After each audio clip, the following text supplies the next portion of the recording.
In this episode, we have a special guest to discuss basic rhythm in English with Asdruval, an English teacher and coach. And today we'll specifically be talking about basic rhythm with a focus on time-stressed languages, stressed and reduced sounds, and connected speech. Hi, everybody. My name is Asdruval. I am from Guatemala. I'm an English teacher, and I have been working as a teacher for over 7 years now. Such a probably not a long time. Doesn't it go by Yeah, fast? Yeah. Yeah. super fast. I Uh-huh. mean, when I started, I never imagined I would actually end up being a teacher. Like when I started teaching, I didn't think because I was studying psychology back then. So I thought I Mm. was going to be a psychologist, a clinical psychologist, and now I'm an English coach. So how And cool is that? what made you choose psychology in the first place? And then what made you change? I bet there's a story there. I think that my mental health journey and going to therapy kind of inspired me, and I've always been interested in human behavior. So it was like and I'm still interested, and I love neurosciences and stuff like that.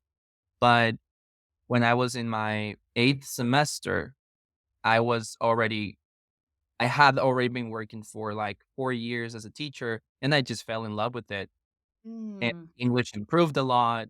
So and the experience of helping others speak a different language and feel confident doing that Mm. was very motivating.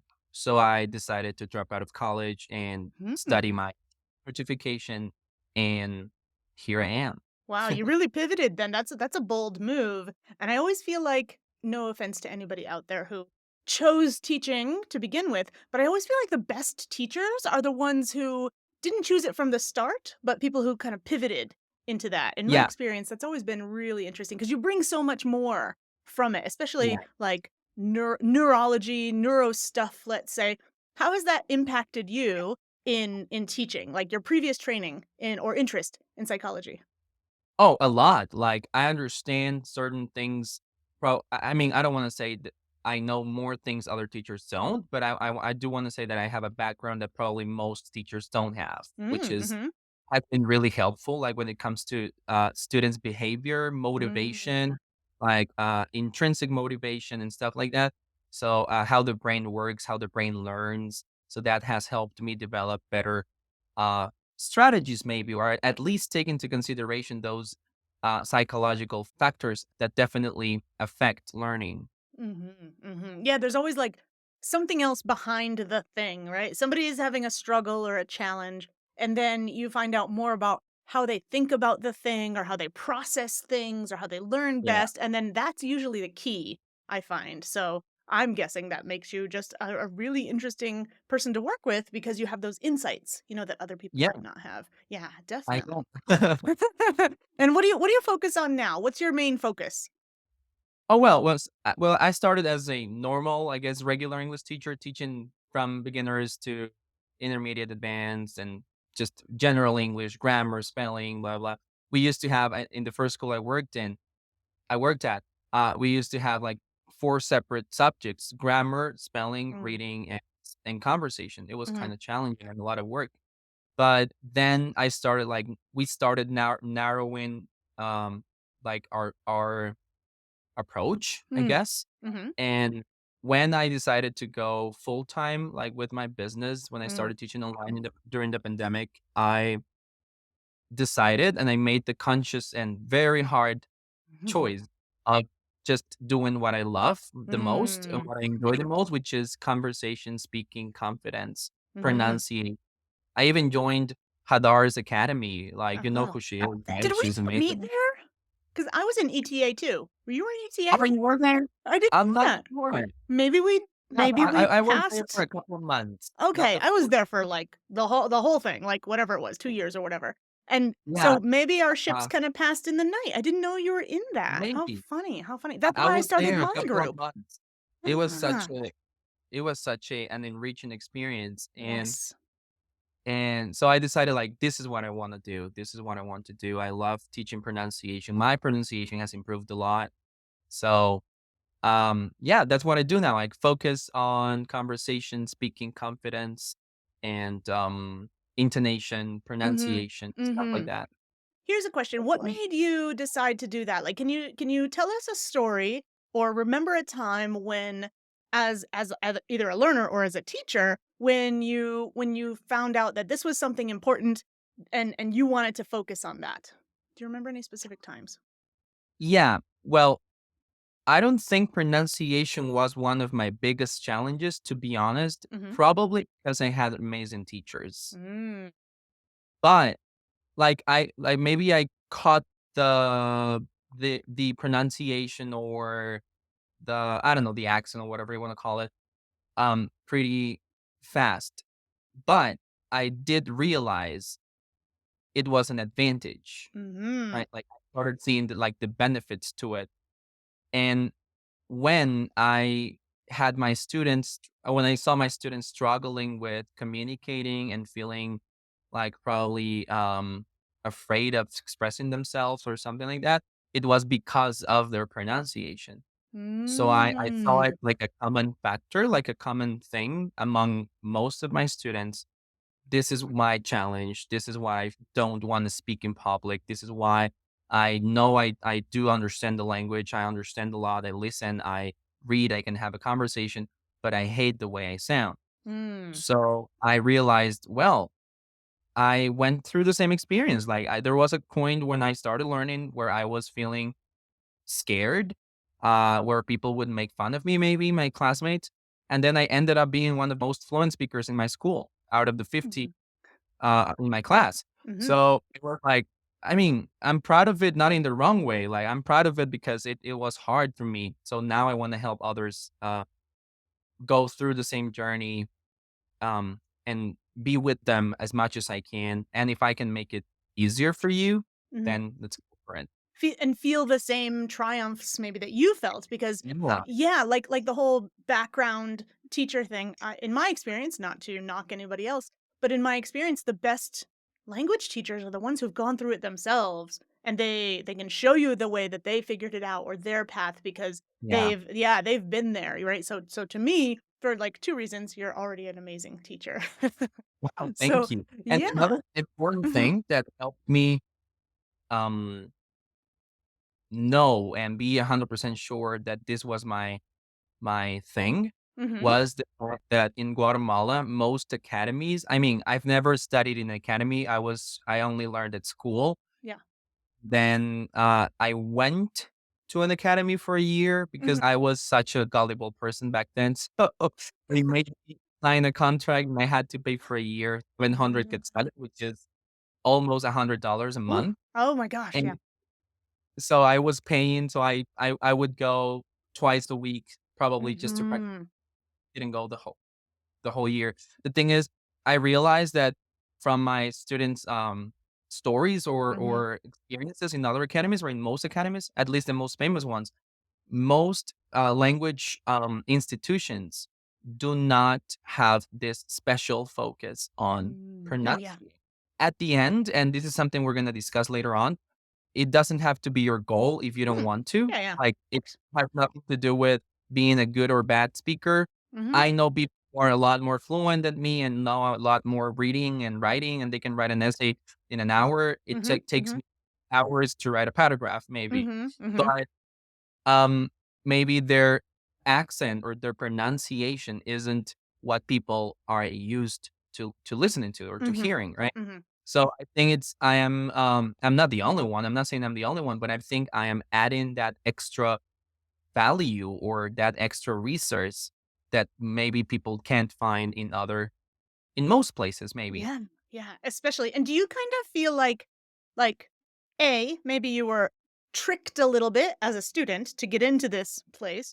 Because 'Cause I've worked for places like that too. Number 2, is this also your experience where the kind of official policy, but the a policy of some of those places is to constantly tell you what's wrong, constantly tell you what you're not good at, basically to keep Yeah, you there, right? And to focus on your exactly. weaknesses all the time in a not so productive way. Whereas I imagine as you're coaching, right, you're focusing on their strengths and their abilities and how they can use those things to actually get better, right? And work Yeah, together. Mhm. and provide them with feedback that is based on constructive criticism and Mhm. not destructive, right? Like, Yeah. I'm not gonna tell you what you're doing wrong, and if I need to say even if I need to point out something you're Mhm. doing wrong or a Yeah. mistake, I'm gonna give you the tools to fix it, not Also. just point it out.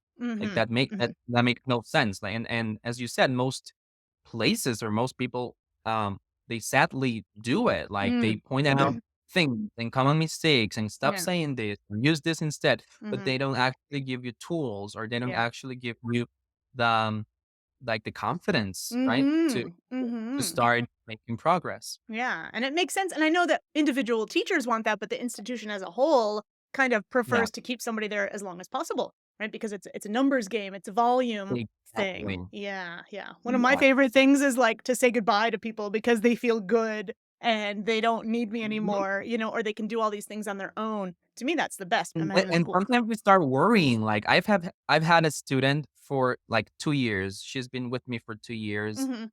and there there comes a point where you start thinking or second guessing and saying, "Okay, I'm glad she wants my service for this long, but" and I've seen progress. She's been feeling, better and more fluent and whatever, but then you start questioning, "But am I doing a good job?" Like, Mhm, is she mhm. still picking lessons because she thinks it is Why is not she not working, moving or on? it Yeah. is working, it's not moving on? Mhm. But yeah, I mean, those are things that, as individuals, we're human beings and we have Yep, yep. feelings and fears, right? Yeah. But I do enjoy when I do love when a student says, for example, I worked with a person who is now in a call center, and I have no call center experience, but I do prepare people for interviews, or Mm. I help them fluency and understanding speakers Mhm, and stuff. mhm. And she was for me with probably like a month.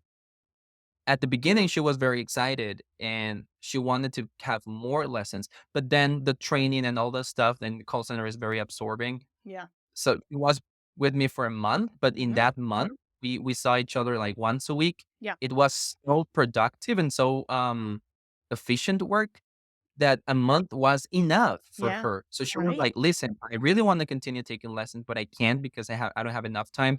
But your tools and what we did together helped me get where I am today." So I was Mhm. like satisfied. I was like, So "Okay, nice. it was just a month, but it was a great job."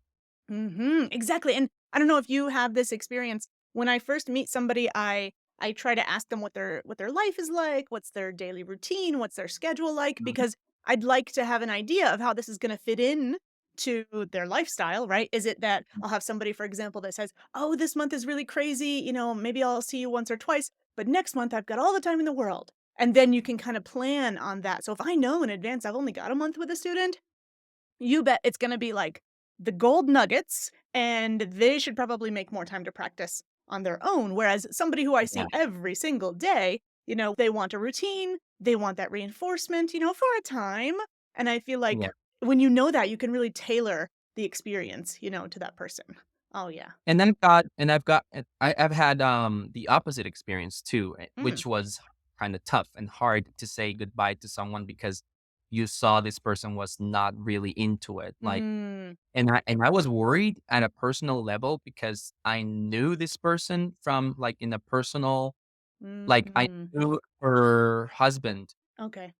and it wasn't her paying for the classes, so I was like, "Listen, I really wanna help you. I'm trying to give you the tools. I understand you have certain personal life stuff that are preventing you from being a little bit more consistent Mm. or constant, Mhm. but, let's make it work." So we would try for a month, and then for a month, she didn't take any classes, Mm. and then the next month so we were like that for, like, a year. Mhm. And I was like, "Okay, listen, I'm trying to be very professional, and I wanna offer the best service I can, but I also have to recognize or acknowledge when probably I might not be the best option for you Mm. because or maybe you're It's just not life sometimes. Yeah, sometimes it's yeah, just life. maybe your schedule right now is not working, because you were to cancel lessons or stuff like that." Yeah. So it was, like, hard, but it was necessary.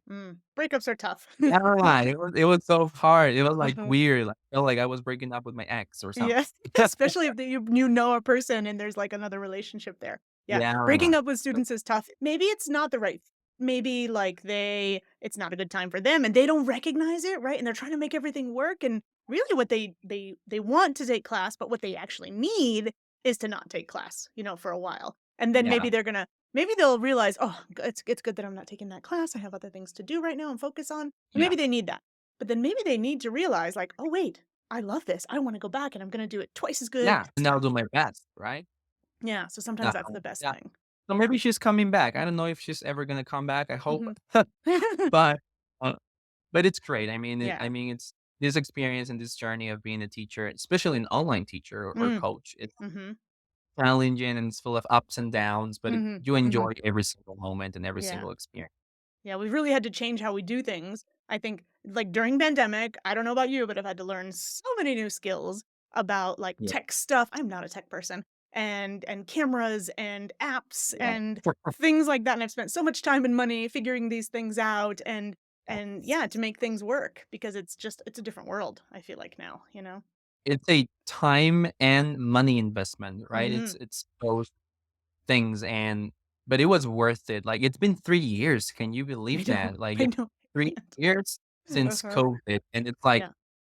when people ask me, "How old are you?" I say, "I'm 26, biologically 26, Yep. but I don't count 2020 and 2021, so I'm 24." Yeah. Those 2 Exactly. years were kinda rough, right? Mhm. No, not kind Those of, like, were crazy rough, yeah. they were crazy. In the Yeah. beginning, I was still working for the high school that I was working at. So I was working online, but only part-time. And at the school, it was, they shut it down, and then we were trying to do teaching remotely and figure that out, as well as get the students to figure it out, and if you remember, parents too, they were going nuts.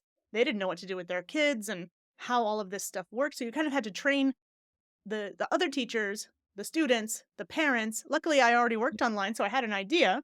And after what, the first year or so, I don't know, 2 years, when the school wanted to start to come back, they wanted to do both in person and online, and that was my breaking point. And I was like, no, I can't be doing those two things. It's like a double full time job plus Yeah. working on my other stuff online. So for me, that was when I had to stop. But I also had the same Yeah. thing as you.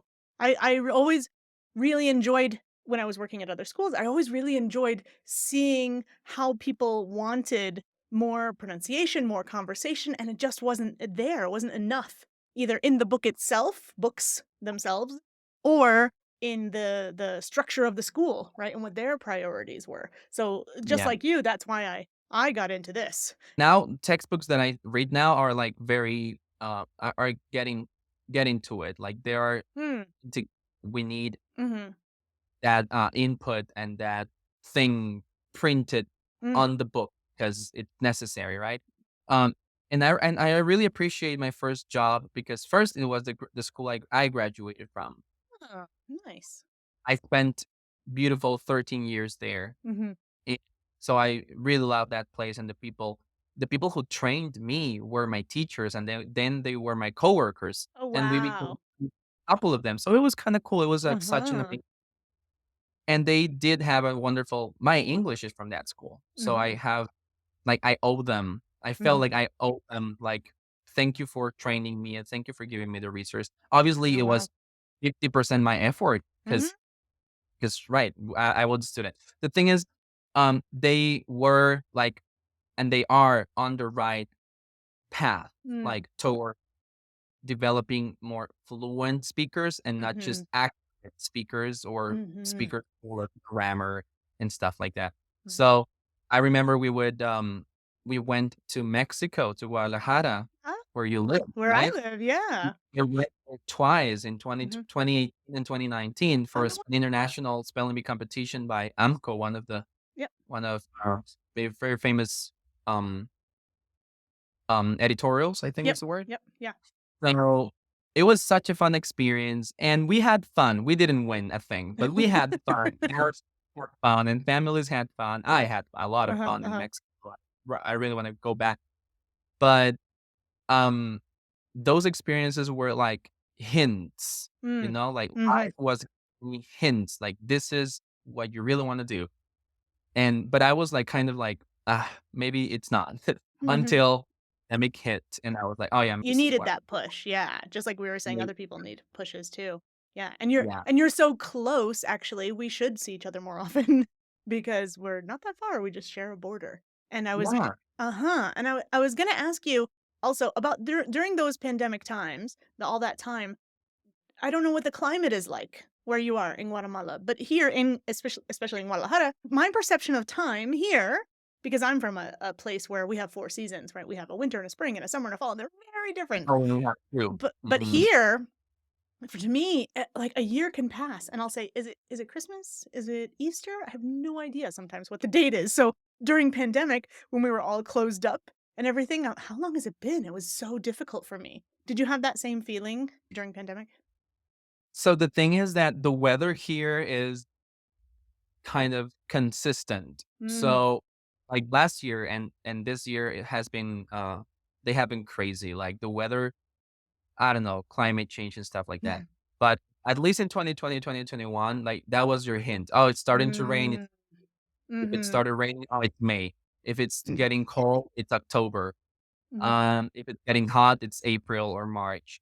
So, so yeah. But I remember in Guadalajara when we got there the first time, um, we we arrived in Guadalajara at 7 p.m. Yeah. and we got to the hotel at, it was the Radisson. I remember Radisson Mm. Hotel. I I think know exactly where that is. we got there at 7:30 ish. Mhm. It was still sunny, and we were like really tired, and we settled in, and we were like, "Hey, let's go for tacos." We were in Mexico. I was like, "Yeah, I'm hungry. I'm Uh-huh. starving." We got to Plaza del Sol, I think is Yep. the name of Yep. of Mhm. the place. We got there like 8:30-ish, Yeah, and yeah. it was still sunny. That felt so weird. I was, like, tired, and I wanted to go to Uh-huh. bed at Mhm. 9, Yeah. and the sun was still up, and I was like, Mm. "So weird." Because you were Never coming happened. from the far eastern side all the way to the Yeah. west, so it was lighter out longer. Ah, that makes sense, So yes. here in Guatemala, the latest you see sunlight Uh-huh. is 6:45 PM Really? Oh, with during in wow. summer. Mhm, Yeah. mhm. No Winter, way. 5:30 or 6. That's how I grew up too, because I was on the East Coast of the US, and yeah, 5 o'clock in the winter, forget it, no more sun. When I was little, actually, it's funny, when I was small, I would look at a map, and I used to think that when how on the maps, like, different states or different countries, they had different colors, right? Like, I don't know how your map was, but, like, Guatemala was yellow and Mexico was purple on the map, and, like, the United States was pink or whatever. I thought when I was a kid that you would go to the place and things would kind of be that color, right? Like, it'd have that shade, that tint of whatever. Such an So, innocent mind. yes, when I traveled, I didn't understand why everything was the same color. And so, I think similarly, like, you don't when you're not in that mode, you think, "Oh, I just went to the West," but, like, the day seems different. Everything seems different, you know? And Yeah, that was my experience when I was a kid. yeah, it's very different. Like, when Mhm. I visited my sister for the first time, she lives in Tampa, Florida, Hmm.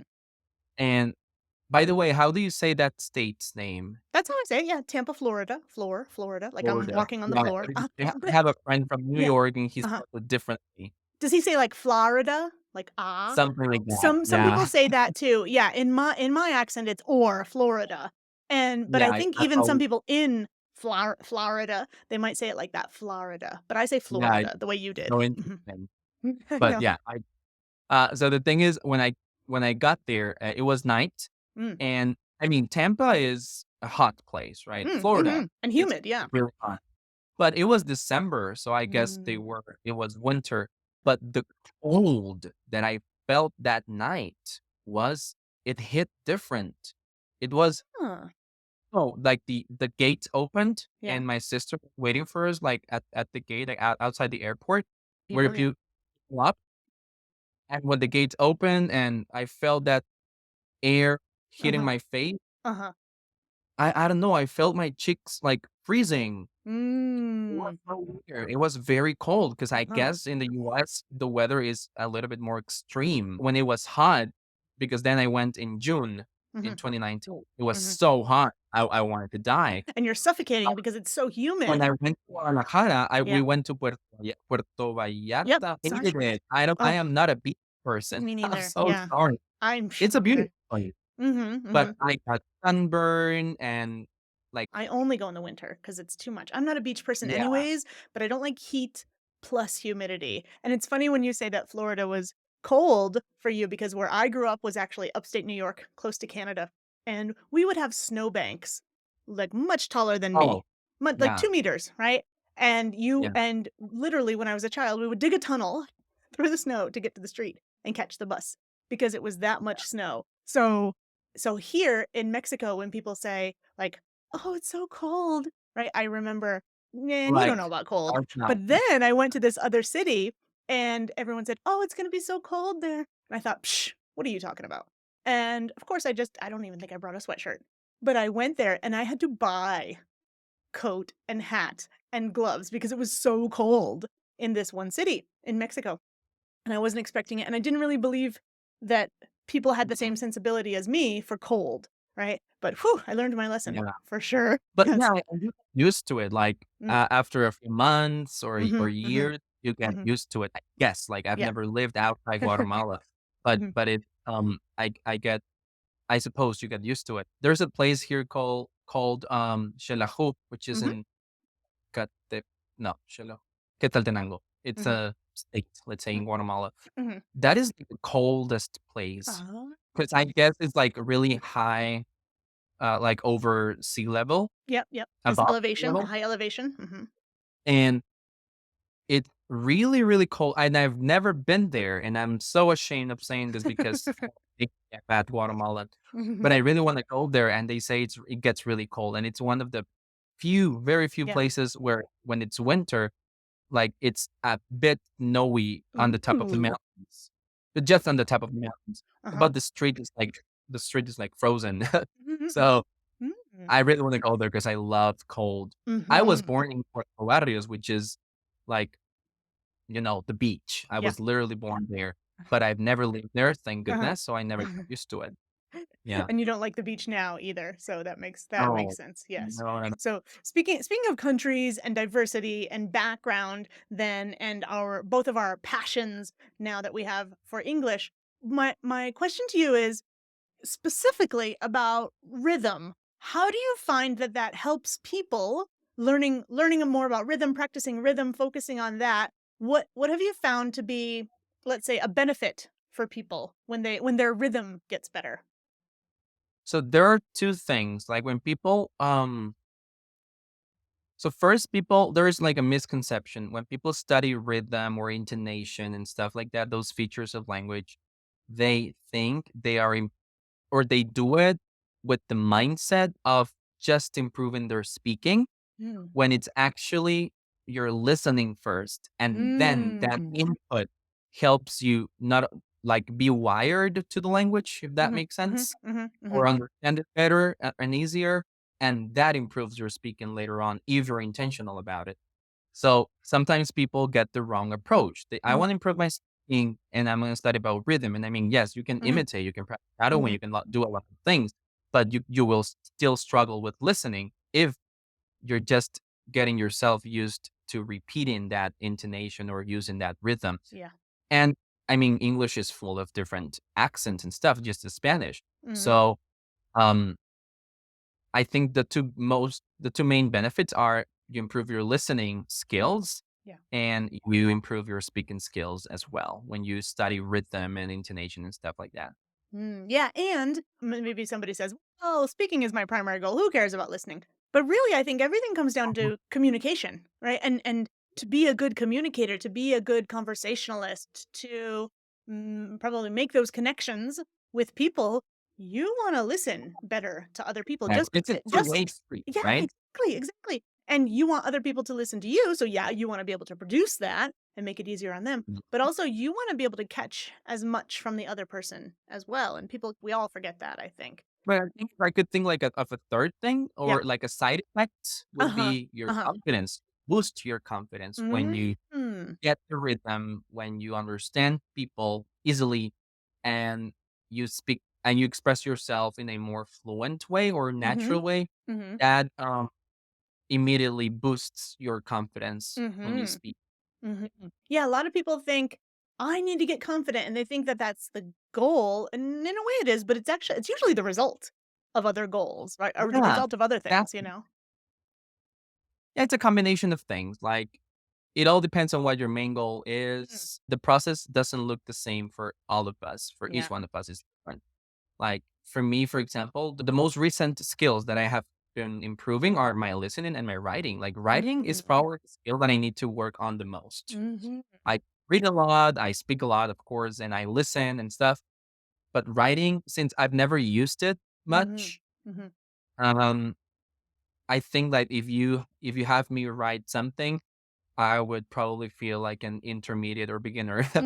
I mean, I Mhm. know a lot of words. I know how to Mhm. write. The thing is, Mhm. I haven't practiced it, not even Mhm. in Spanish. So I Yeah. would struggle in both. Yeah, exactly, and we all have different goals or different needs for sure, and if we're thinking about, for example, if we're thinking about rhythm and writing and speaking, I don't know if you've had this experience, but when you read 2 different things on the same topic and one flows really well and it's well written and it sounds like the person's just speaking in your ear, and then you might read this Yeah. other thing and it sounds a bit choppy, it sounds a bit and it's not the vocabulary, it's not because, "Oh, this is an academic text," but it's the flow, and I feel like if Yeah. somebody has good rhythm in speaking, that can transfer well to their writing, so they also become better writers, if that makes sense, right? Like, the way that we put our thoughts down on paper, we can kind of see connections, we can see, "Oh, they chose this word," maybe subconsciously, but they chose this word because it links a little bit better, right? And it just sounds so much better. So maybe we can talk about the intersection between rhythm and how we communicate our flow, either our thought flow or even in writing. For example, I have trouble in Spanish because I am from an English background and our stress systems are different. Like our languages Yeah. are just very different. And you said you went to this great school that taught you so much. Maybe can you recall a time when you learned about like the difference between the different kinds of languages and rhythm? Yeah. Like, you mean like the difference between Spanish and English? Mhm. Or in general, the 2 kinds of well, there's 3, but 2 kinds of languages, like a stress-timed language Oh, yeah. versus another kind. Uh, Syllable time language. Mhm. So I there's always this joke about Latin American mothers, and it is a silly thing, but it makes sense, and it's relevant to the topic. Let's hear it. So there's this joke that all Latin American mothers, when they spank you, Mhm. they do it syllable by syllable. Okay.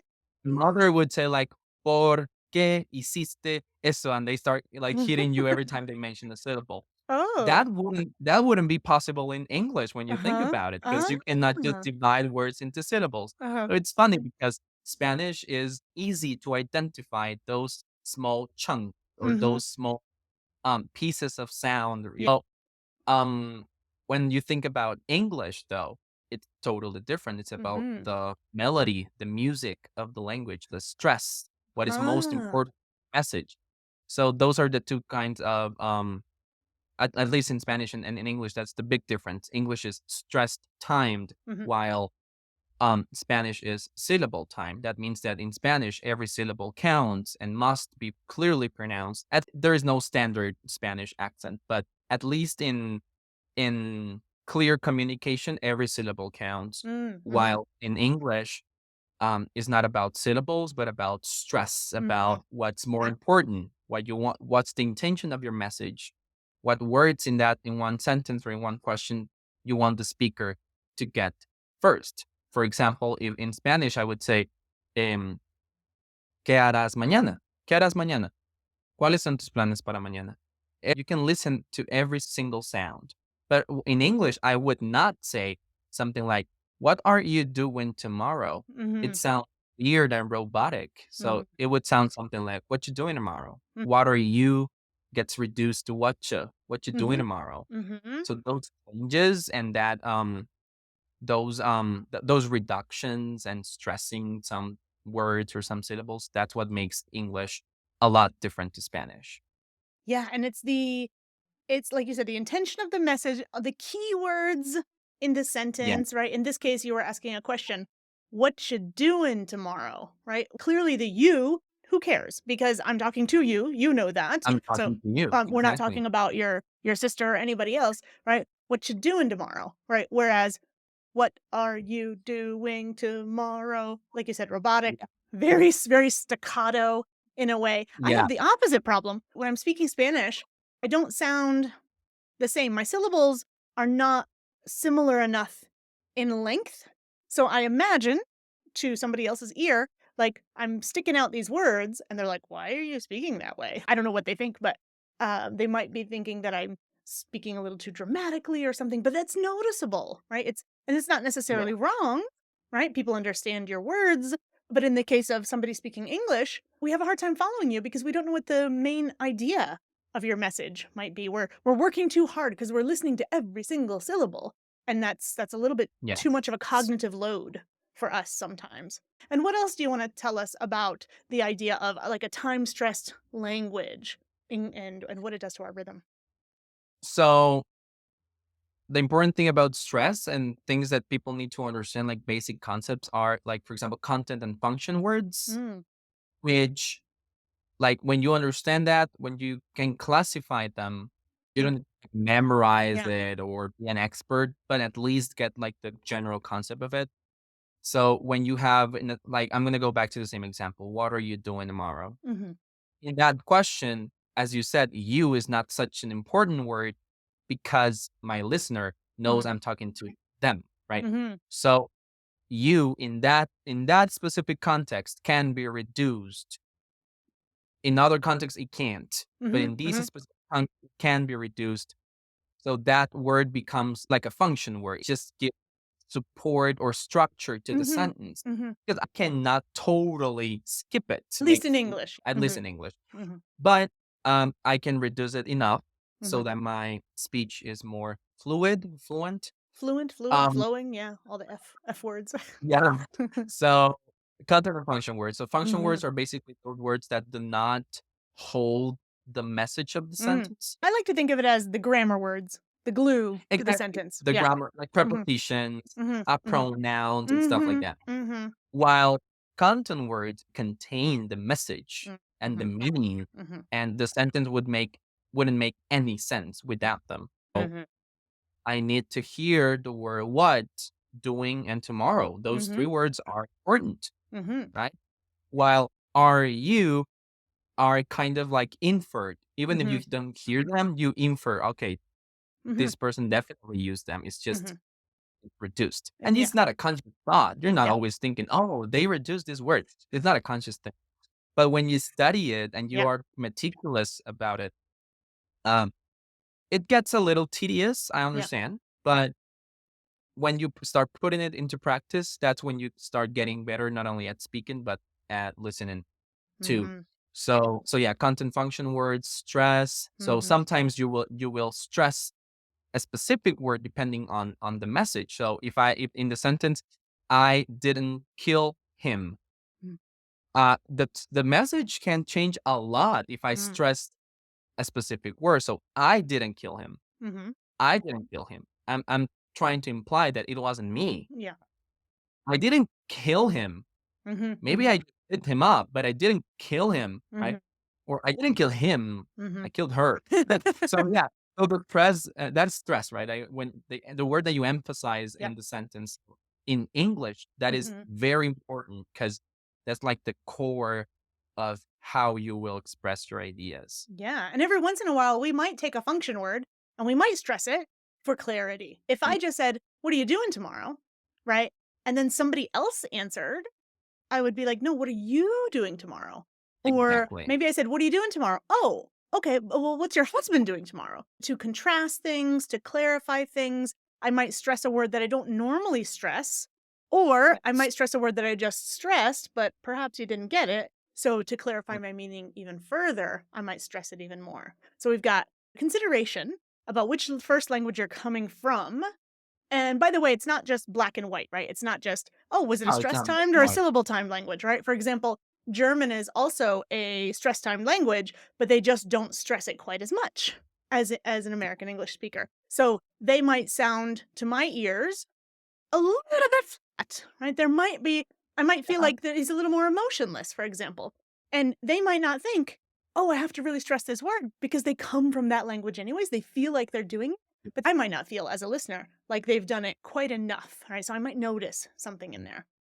And then also, as you said, the content and the function words, right? That's my rhythm, that's my stress, and between the syllables and the words that I'm stressing, those content words especially, in Spanish versus English, right? If I am in Spanish doing every syllable and I don't stress a specific word, then my whole rhythm is going to sound very different. It's going to sound maybe more like a machine gun instead Yeah. of to me like ocean waves, let's say. So those two things combined, I think are giving something to our rhythm. And that is why I learned this a couple weeks ago. Spanish is even faster than English. The words per minute? Yes, Yeah, a yeah. lot faster. Like, and I realized when I speak Spanish in a really fluent, natural way with my friends, or I'm sending a voice note or something, and I'm helping a guy from New York. Mhm. Um, he's learning Spanish, and Mm. he's like very dedicated. But it's so weird when I have to slow down my Spanish. Yeah, I am used to slowing down my English yeah. first because to be honest, I don't speak super fast Mhm. yet. Like maybe in the future I will, but I can speak fast. But I mean, I'm not used to it because I'm always talking to my students. So I Yeah. want to be clear, with my Mm. teacher voice. Mhm, mm. Um, Probably to you, we're speaking more naturally because we're both fluent speakers. Mhm. But when I talk to him in Spanish, it is so weird. First, teaching Spanish is a lot harder, and second, it's my first time doing it. So Ah. I have to slow down my Spanish, and it feels so weird and unnatural. I remember I told him, "Listen, let's practice throughout the week. I know we see each other once a week, but let's practice throughout the week, sending each other voice notes." Mm. Sends me his voice note, and I can listen to it kind of slow, but it's okay because I get it. But then when I try to respond and listen to my voice note, I'm like, "Oh no, Mm. that's too fast." So I unsend the message and I send it again more slowly, and Uh-huh, it uh-huh. feels weird when you kind Mm. of have to slow down your rhythm, when you have to slow down your English. Yeah, yeah. I don't wanna say the wrong, data, but I think Spanish, in general, is the 3rd fastest language spoken, and I think Mandarin is the It is. fastest. Yeah, like, wow, wow. Mandarin, yeah. Oh my goodness, yeah. Yeah. It's like a train, boom, just going through there, and I feel the same way in Spanish, depending on the dialects, depending on the accents, right? But it's like that and whoa, and nothing Yeah. sticks out, and I feel like this huge cognitive load because I'm paying attention to every single syllable, and it's Yeah. every participle and every suffix and every prefix and wow, it's a lot and it's fast. But one thing I appreciate in Spanish is because it's so staccato, I know pretty easily where the words end and begin, right? Yeah. There's not so much like blending and changing at kind of those boundaries of words like we do in our connected speech in English. Tell us your thoughts about connected speech in English. I think connected speech saved my life. It's, when I started learning about it, first it started making sense because I was wondering why do people connect all the words in English? Mhm, Why do mhm, native speakers love putting squeezing sounds together? mhm, mhm, And when I started speaking more fluently and started studying about rhythm and connected speech and intonation, it all started making sense. Like, oh, this is why I say I worked on a project instead of I worked on a project, for mhm, example. mhm, Or this is why I say, is it busy mhm, instead of mhm, is he busy? Right. So mhm, I mhm, still started making sense. This is one of the most common recommendations or tips I give my students. Study connected speech. They're mainly like depending on the literature, depending on what you read and the sources. Some people talk about three main types of connected speech. Others talk about five. I know five. That is like what I stick to. But whatever you want to see it or mm, call it, mhm, you don't mhm, know the names or the terms, whatever. Just understand that English is about connection, putting sounds together because that makes it easier to mhm. speak and express your thoughts. Yeah, and I think the intersection between rhythm and connected speech is an important one because, like you said earlier, right, in a syllable stressed language or syllable time language, every syllable matters. But in Yeah, a time-stressed language or stress time language, however you wanna say it, the word that pops out, that's the most important word. So it doesn't matter in English if the beginning mashes with the previous word or the end mashes with the next word. What matters is that you hit that important word and it pops out because the other words, like we said, don't matter. So our connected speech is exactly. just a way to keep that flow moving better. And I think that that's like the perfect bridge between those two. You see what I mean? Exactly. We can go beyond words and talk about sounds. Some Mhm. sounds don't matter sometimes when you're Mhm. speaking. Mhm. I remember this funny experience in school. My students were presented a show and tell, those Mhm. famous show and tells. Mhm. And I think they did a project and they were explaining like the procedure. I can't Mhm. remember what it was, but I do remember this. His name is Jose. I remember him. Mhm. And he was trying to say, I don't remember. I'm gonna make it up. So Mhm. mm, yo puse la palabra en el cuaderno, something like that. Like he was trying to say, I put the word in the notebook, something like that. Or Mhm. I'm gonna say I put the glass on the table. Okay. He was trying to say that. But again, since in Spanish all sounds matter, for him in his mind, all the sounds matter in that moment. So he ended up saying, "I put that glass on the table." It cracked me up. I And then I had to explain, listen, sometimes to speak faster in English, you skip some sounds. So I Mhm. put a, Mhm. I put the glass on the table. I put the glass or Mhm. put a glass. So you don't need to say the t in Mhm. put Mhm. always. It was fun. It sounded like a swear word in Spanish. Yes, to So explain to everybody, right? I got it when you said it because I know some Spanish, but for people yeah. who don't have this background, right? So the Oh word yeah. puta in Spanish is we can say a not so polite word generally. So when this person was putting the word put with an a together, and he said it, we could say a little bit too clearly because you could hear that t really pop. Whereas me, a Mhm. native speaker, I would change that t to what we call a flap t, and it would sound like a d sound almost or an r, Yeah. depending on your Yeah. language, right? I put a glass on a table rather than Mhm. puta. I can understand why that word, when you put it together, it was a little too clear, so it made it sound like this other way. Yeah. And when you think about the word about the article a or a, Mhm. it's not even close to the real a sound that we have in Mm, Spanish. mhm. But but we are biased. Yep. Our ears are biased in some way. So we have a, e, I, o, u. So Mhm. everything that is close to each of those, it is that letter.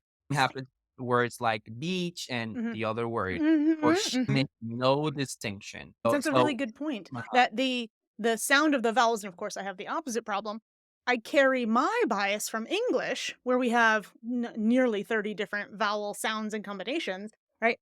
And I'm just used to my patterns, and I would say in Spanish, if I were trying to insult somebody and I were trying to say this puta word, right? I would probably say I would say puta, right? no. And then it wouldn't carry it off. It just wouldn't insult the person if I wanted to.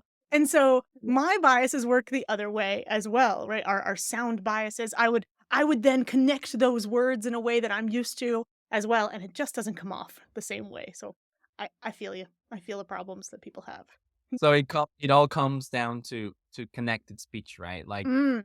Mhm. how important I think to understand so that you can like identify it when you're having the conversation and listen to it, and it makes it Mm. easier to comprehend what people are Mhm. saying, but Mhm. also to improve what you're saying, right? When you speak. So basic or most common ways or types of connected speech. Linking is probably the most common one, which is words that end in a consonant sound and the next word starts with a vowel sound. You Mhm. can just put them together and it makes it a lot easier. Mhm. Example, I worked on my project yesterday. Mhm. So work, that ed sound. Mm. I worked on my project yesterday. You can literally just put the t and the sound of on together. It makes it easier for you to say that sentence in one bit. Our brains rebracket it. Instead of my eyes seeing WORKED space, T-O-N, instead, if I can get my Mhm. brain to rebracket it, I can say it more clearly. For example, my brain is gonna think, "Okay, I'm gonna bracket these in a different way. I'm gonna think W-O-R-K space T-O-N. Exactly.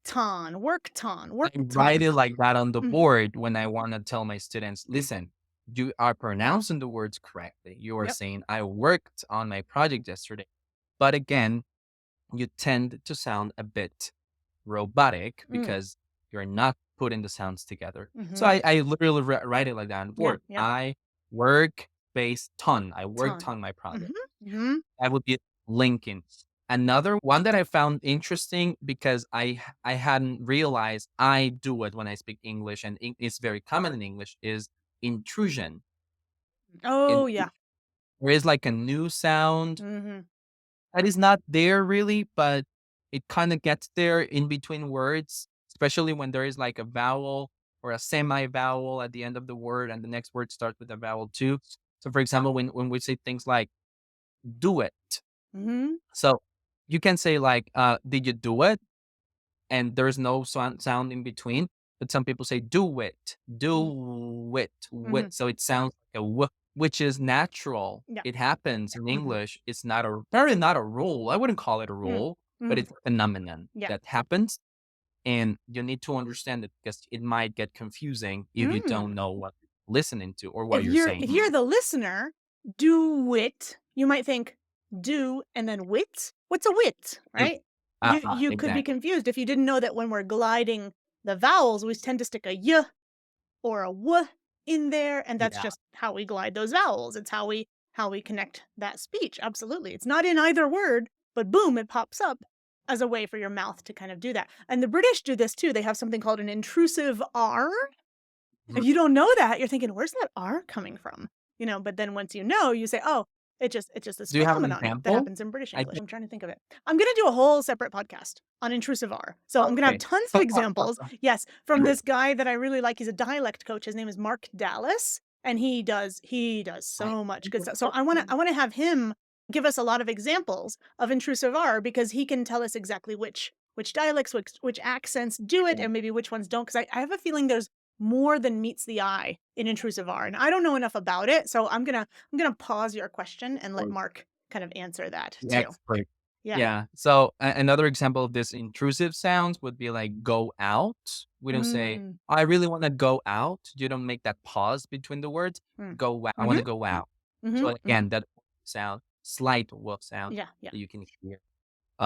That is an example. Mhm. Another common example that people don't get in Spanish and struggle with a lot is I'm not sure if I'm pronouncing this correctly. Elysian. Oh, Is that Elysian, Elysian, mhm. Elysian? Yeah, the spelling So is Elision. It's like Elysian, illusion, Elijah. Yeah, I can see how it's hard to say.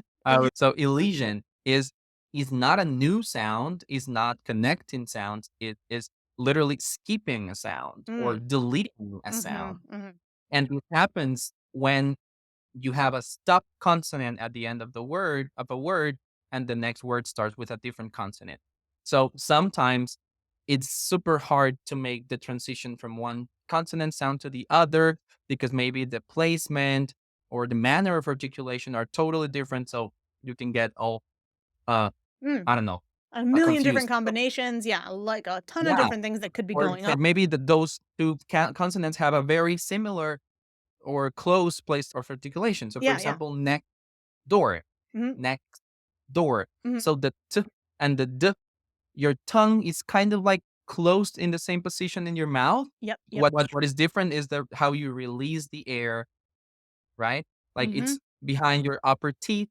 So you say t mhm, versus d mhm, d mhm, d, mhm. right? So it's sometimes hard to say next door because you get kind of stuck. You skip Mhm, the T and you mhm. forget about it Yep. and you ignore it and you say next door. You completely understand what people are saying. Yeah, He lives next door. yeah. My next door neighbor. Mhm, and sometimes, if you listen really closely, especially with these final T's and D's, like, speaking of more than meets the eye, sometimes we absolutely drop it. Sometimes it's just gone completely.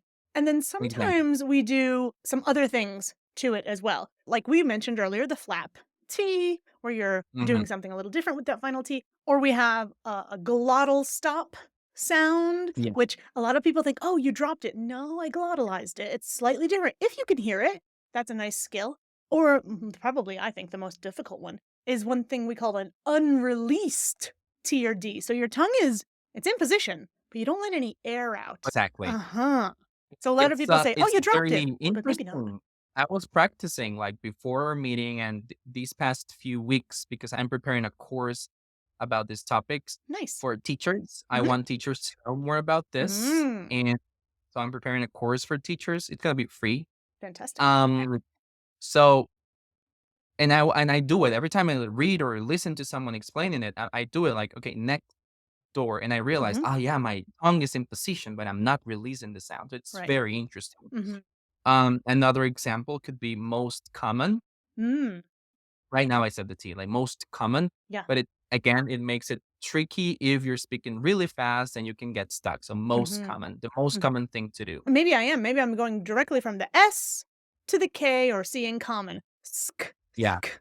Or maybe I'm doing s and then I'm pushing it forward, my tongue slightly, before moving on to yeah, that K. So if you slow down, and nothing's wrong, you can do either one, it doesn't matter. But just noticing and having that awareness, I think gives you more skill, it gives you more choices, that gives you more control over your muscle memory, and things like that. exactly. Yeah, yeah. So not to say that one is wrong and the other one's right, but to say, hey, people do all of these things. Which one are you doing? Right? Or is there something Exactly. else? And you don't always do it. Like, it all depends on on the rhythm and the intention of your message. If you are delivering a speech or doing and you're speaking slowly for any reason and you say, so for example, the most common things, you make that pause because it's Mm, part of your speech or whatever, you're definitely going to say it naturally. Like you're not going to ignore the sound if you're yeah. separating the words, right? So it's Hmm. not, again, I don't call them rules. Yeah. I don't like the word rules because then Yeah. people think about grammar. They think of Exactly. grammar when they hear the word rules. Mm. So it's not rules, it's um features or Yeah. characteristics Mhm. or things you can play with, Mhm, mhm, right? mhm. Like it's a resource, it's a tool you can use. It's not a rule Exactly. that you Yeah, have to exactly. comply with. It's a Mhm, tool you can take advantage of to mhm, speak more fluent. mhm, mhm. Um, Another common connected speech type of connected speech is assimilation. Yep. So this is the creation of a totally new sound as the result of the combination of two different and very specific consonant sounds. This is very common in words like don't you, don't Mhm, you, mhm, or when you say things like did you go, like mhm, did mhm. you, that j Yep. sound. As in It's the juice. result of the and yeah. Mhm, So mhm. that is assimilation. It's a creation of a new sound that is not actually there, but those two specific consonants can create it. We can be confused by the word assimilation sometimes because assimilation could also be another meaning of that is when one word ends with any sound, more commonly consonant, and the next word begins with the exact same sound, and we just assimilate them and we put them together. So I can see how that's Yeah, confusing for people because we use the same word assimilation, but here we're specifically talking about how does a T or a D interact with the next word to form something new. So there's two, just to be clear, there's two kinds of assimilation there. Yeah, yeah. absolutely. But like reading a lot of sources. I have a Mm, book. I was reading something on the internet, and it gets confusing. That's why I always tell people if you're really into this kind of stuff and phonology and stuff like this, like me, then go for it. Read a mhm, lot of different sources. yeah. It's not gonna be tedious for you. But Mm, if you're just a learner and you just want to improve, don't call it anything. yeah. Just call it whatever you feel like and Uh-huh. understand the concept. Because, for example, in the book that I have, one type of assimilation is, and I'm not sure if I'm saying this correctly, the word is a Oh, palatalization? palatalization. Yeah, Palatalization. Uh-huh. The palate is the part of your roof of your mouth, we can say. You've got a hard palate in the front, and then if you drag your tongue back, you've got a yeah. soft palate in the back. Yeah. So palatalization. What did you find out about that? So it's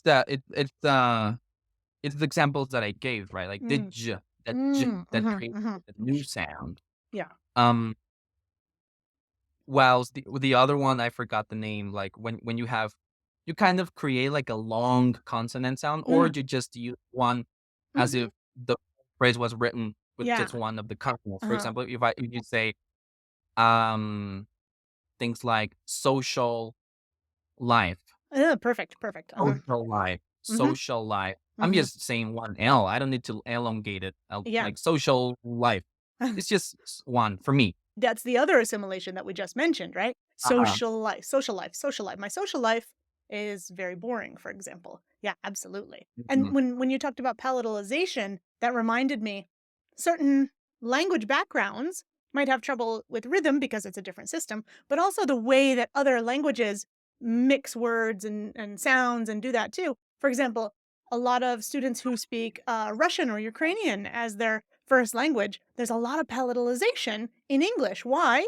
Because for them, normal to let's say Yeah, connect those sounds, and you have to kind of unstick them. Whereas for a Spanish speaker, I'd be trying to help somebody stick those things together and create those new sounds where it might feel unnatural. So, yeah.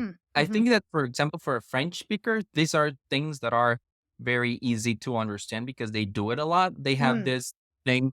I learned this when I was studying French in Duolingo on YouTube. mhm. Um, it was a failed attempt. Um, so they explain this liaison. I don't know if that's Mm, mhm. the English pronunciation or the Yeah, French yeah, that would pronounce. I think in French it's liaison, something like liaison. that. It's Oh, so many words from French, we just butcher them anyways, so oh we change yeah, it to English, it's a yeah. French word, like Yeah. choir, for example, it's Uh-huh, another French uh-huh. word, or for croissant. So So the thing so is, they use it and they explain it when for to French speakers because they do it a lot, mhm, and mhm. those are things that maybe in Spanish we don't do, Yeah, yeah. right? Exactly. So depending on where you're coming from, your connected speech may be completely different. It might be different in different ways and similar in some ways. And like we said, that's a really good bridge to why do we do connected speech? Because everything serves the master of the rhythm. And in English, the master of the rhythm is the word, right? Is the focus word or the content word, as you said. So everything has to serve that purpose. So that's why we do the Yeah. connected speech. That's why we do the reduction. That's why we have content versus function words at the end of the day, right? It's all about the rhythm in the Yeah. end. If someone asked me, like, for example, the word asked, we Mhm. don't say asked all Uh-huh. the time. We say asked. So Mhm. that's how Mhm. I said it right now. If someone asked me, like, Asdruval, do I really need to study this? My answer would be, it depends. Like, Mm. um, I do it because I'm a nerd and I love studying these topics. Yeah. They have helped me a lot to improve. But other people improve just by listening. Some people are Mhm. such good listeners, they grab these features just by immersing themselves in the language and they can easily repeat it and imitate it and reproduce it Mm. or replicate it. Mhm. But for me, that was not my case. I Mhm. needed to do it meticulously. I needed to Mm. study, Mhm. repeat. It was it was such a conscious process. And now it's natural. Mm. So it depends. Your learning journey doesn't have to look like mine, and vice versa. Mm. So my answer, it would be like, it depends on what your goal is. Mm. But for example, if your pronunciation, and I'm not talking about your accent, I'm talking about your pronunciation.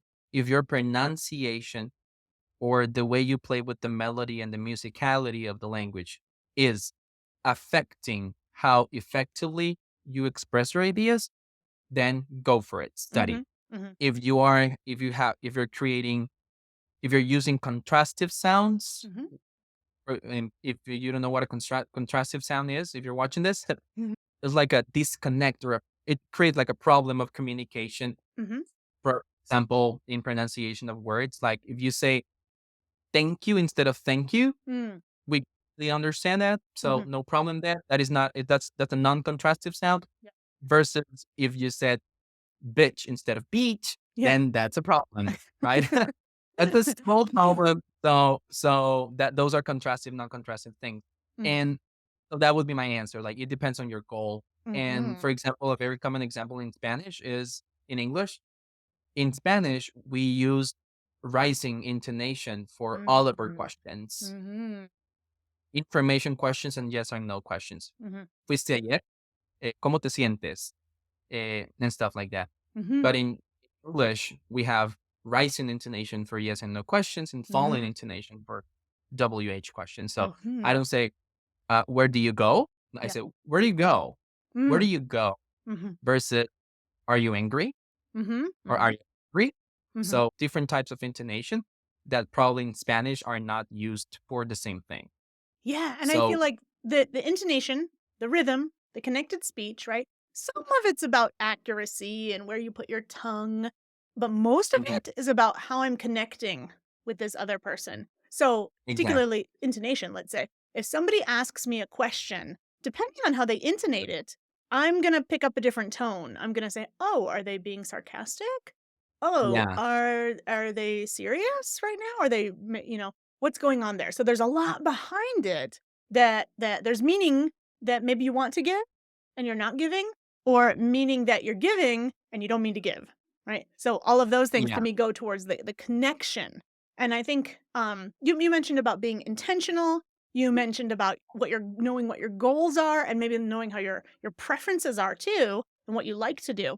And there's this myth about rhythm and things like that. I hope maybe you can dispel it for us. Some people think that fluency is speaking fast. That's it. If I can Oh, speak fast, no. I'm fluent. No.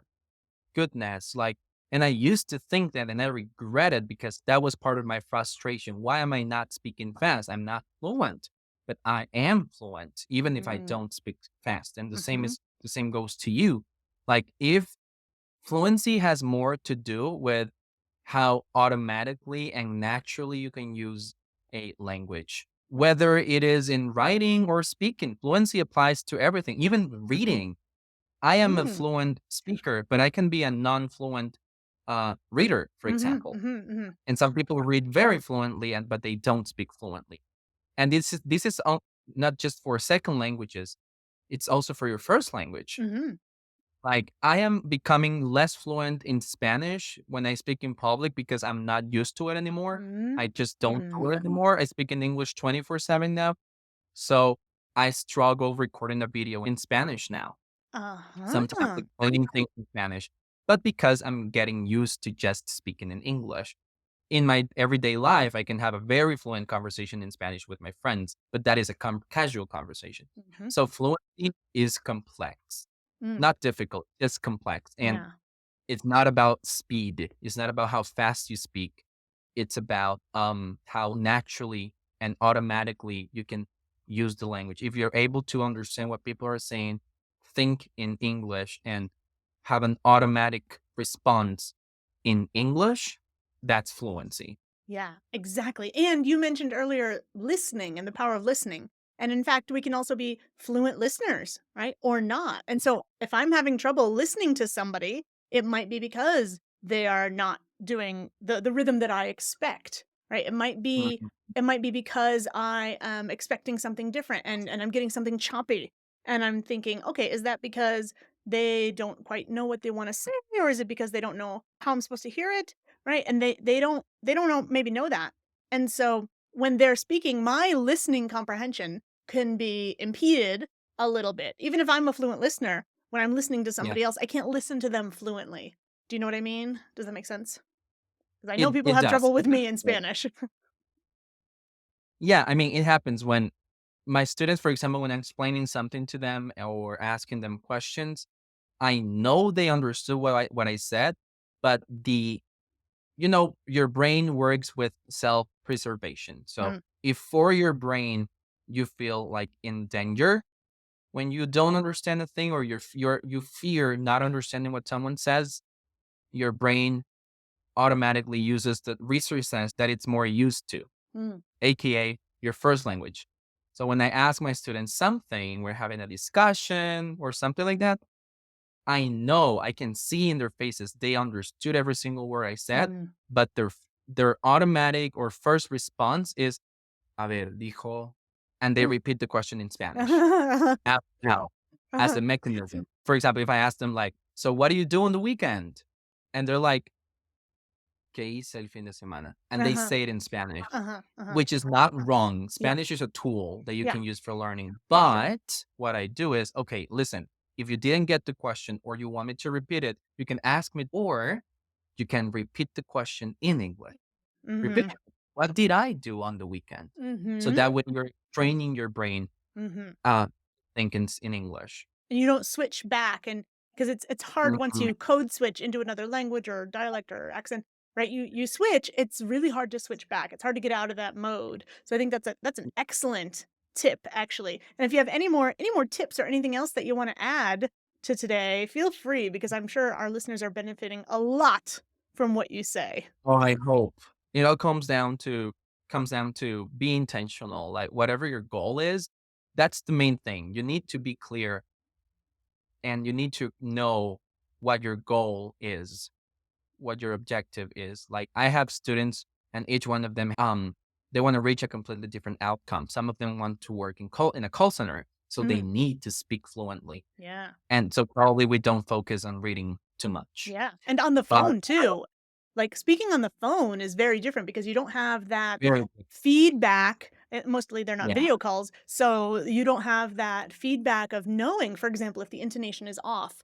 What is this person yeah. feeling or trying to make me feel? Because I don't see their face. So yeah, we would work with totally different strategies. But if a student wants to pass a certain exam, English exam, I don't do much exam preparation because Mhm, that's not something I'm passionate about. But I have helped, for example, I helped someone prepare for the TOEFL speaking section. Um, and it was challenging for him because when we were practicing the questions, um, he wanted to give a fluent answer, but he mm, wanted a real answer. And I was like, listen, mm. I care about your opinion, but the examiner doesn't care about your Yeah, opinion. yeah. So don't try to give me an intellectual answer. Mhm, Give me a one, even if yeah, you're making it up. yeah, who They cares? just want to listen to your English. Truth They doesn't don't matter. worry. If you think um, stealing is okay, they don't care. They're not Uh-huh, evaluating your opinions. yeah. So the question was like, do you agree or disagree Oh, that, yes. for example, do you agree or disagree that dogs are better than cats? Uh-huh, Something like that. So he was like connected, like, but mhm. I have a dog. So listen, when I got my first dog, now like, okay, I get your story, and I Yeah. really want you to say it to me. And when we have a regular class, we can talk about your dog. Mhm, mhm. But right now, have 30 seconds to prepare Yeah. your answer and to respond. So Mhm. what I need is give me one reason and give me two examples. Yes, exactly. Dogs are better than cats. Okay, why? Yeah, yeah. Dogs are more loyal and cats are kind of cranky. Okay, that's all. Tell me. Done, Say done. it. Yeah, Right? exactly. Done. So, Yeah. plan your goal. Like be intentional about your goal and work Mhm. towards it, but you need to be clear and have a clear objective in mind. Your tip. Multiple goals, and you can have the same, like you said, the same kind of content for different purposes, right? "Oh, now I'm just talking with my friend, and my dog just died, and I'd like to tell you how much I love dogs." And now Of I'm course. I'm at the TOEFL or the IELTS, and I gotta give this answer in 30 seconds, and they don't care how I really feel about dogs. They're looking for words Exactly. like "however." They're looking for connected speech, they're looking for rhythm. Everybody knows that. You're not Mhm. helping yourself by putting that other goal there. Oh, 100%. And also, can you tell us where to find you? Because I think people will be very interested in talking to you and maybe any services that you might have now, anything you want us to do right now. Sure. So this year, I decided I wanted to focus on conversation. So I started my speaking club, um, the 2023 edition, I call it, Nice. and we're meeting on Thursday night, 7:15 p.m. But there's like a limited amount of students that I have because I really want to keep it real. I cannot have a conversation with 30 students. Mhm, So I have a limit of 15. And right now I think I have 12. So I've got 3 spots available. mhm. And but I also want to open new groups of the same conversation Ah, club. So I'm yes. thinking about Monday night and Mhm, Wednesday night, Guatemala time. That's mhm, 7 p.m. mhm, Guatemala time or Central America. mhm. So that's what I want to do. So if you want to practice your conversation and just meet new people and feel safe making mistakes and getting feedback on your pronunciation and your speaking, this might be a good option for you. And I also work in private lessons. Like I get new students every now and then. Mhm. Right now, I'm full. I'm thankful for that, Yay. but I feel sad that I can't get new students. So Mhm, if mhm. you want to get a private lesson with me, or on a monthly basis, you want to have Mhm. 8 lessons a month or twice a week or whatever you want, it's Mhm. okay. Mhm. You can fill in the form that is on my website for my waiting list, and I'll contact you once I have a free spot that matches your Excellent. schedule. Excellent. And then we're going to put all those links down in the show notes as well. Do you have any other final thoughts that you want to say? First, I want to say thank you so much for coming, Asdruval. I love talking Yeah, to thank you you for having me. anytime, but especially about things that you're passionate about, like rhythm and connected speech and content words, function words. All of these things I think are super helpful. And I want to thank you again for coming today. No, thank you for having me. Like, since the first time we went live together on Instagram, I was like, I'm glad I met someone who is just as passionate as I am about helping people and Mhm. helping them feel confident. Mhm. Like, sometimes even though we might work with totally different student profiles, it's great because we complement each other in some way, right? Like Exactly. we have so much value to add to the world and to one another. So it's Mhm. kind of cool meeting you. Thank you for having me. And some final thoughts would be maybe stop focusing on quantity. Like don't focus on how much you practice, but how efficiently you do it. Like Mm. people want to memorize thousands of words in a few weeks, and that's just it is not impossible. If you don't work and you just study English 24/7, probably you'll make it, but that's not the case. Be realistic, but also be passionate about it. Enjoy the process. English learning is not about there is no end to the Mhm. process. Mhm. So enjoy the road. Enjoy the road because there is no destination. You won't arrive in any place. It's just the journey, and every step you take, you get better and better. Even if it's little progress, that's still progress. Mhm. So focus more on quality. It's better if you know 4 words, but you know the synonyms and the antonyms and the formal and informal ways to say that versus knowing 20 words that you barely even can define or use. Mhm. So yeah, be Mhm. intentional while you're learning. Be consistent. Um, Consistency beats intensity, and I realized that when I started taking it seriously. I wanted to Mm. study for hours every day, but that became overwhelming. Mm. So it's not about hours. It can Mhm. be minutes as long as you do it every day. Yeah. And if you want to hit me up on Instagram, Don't worry, all the links are gonna be in the show notes, and yeah, and if I'll anybody hit has the any top. extra questions absolutely, if anybody has any extra questions, they know where to find you, they know where to find me, and thanks again for coming today, and I feel like it was excellent, we have a great dynamic, and I'm looking forward to meeting you in person in Yeah. Guatemala. I'll let Well, you know when I go back to Guadalajara because I'm yes, definitely going back. definitely, definitely, yes, you're invited, for sure, anytime. Excellent. Well, thank you guys for listening today, and we'll see you next time. Bye for now. Bye bye. Once again, I want to say thanks so much to Asdruval for joining me today to talk about basic rhythm in American English and your accent. And thank you so much for listening. And now, what I want you to do is join my Discord community. You can get free accent help every Wednesday in my office hours on Discord. It's a free link in the show notes. If this episode was helpful to you, you can subscribe, please, and leave a review. It really does help. I'm Accent Coach Bianca, and I want you to know that your voice is your choice.